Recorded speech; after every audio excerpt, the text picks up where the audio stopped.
Guys, mag-session nga pala tayo. Ito yung ating first class na langis, Yamaha.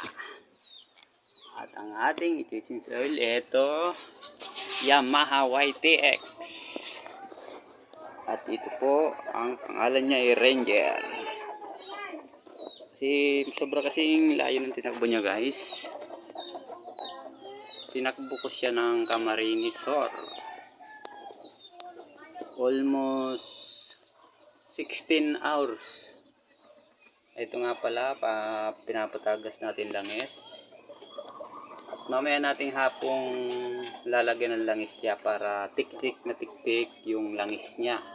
Linis na linis. Poging-pogi pa siya, guys. Isang taon kalahati nga pala siya sa akin. At isang taon kalahati pa bago siya tapos na ating inuhulugan, guys. Yeah, pero sariwa pa yan, guys. Lalagyan nga pala natin sa sidecar. Sa ngayon, to sawa muna siyang service para hindi siya masira agad. Sa bagay, nasa pag-aalaga naman ng gamit yan, guys. Kung gusto mong tumagal ang iyong gamit, alagaan mo rin para alagaan ka rin niya. Ayan.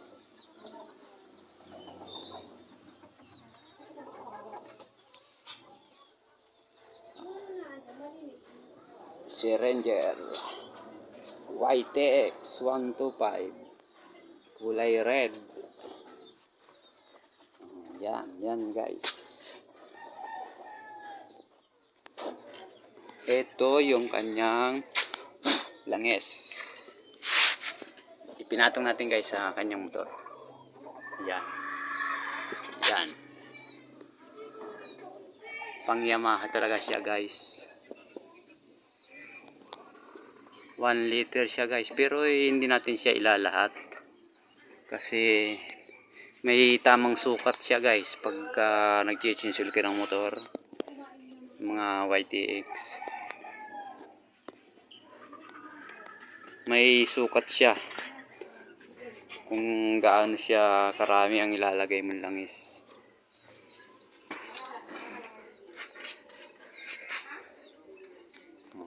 Isang taon kalahati na siya, guys, sa akin.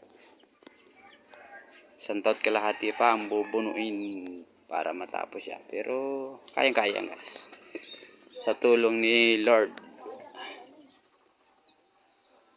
Yeah. Salamat, guys.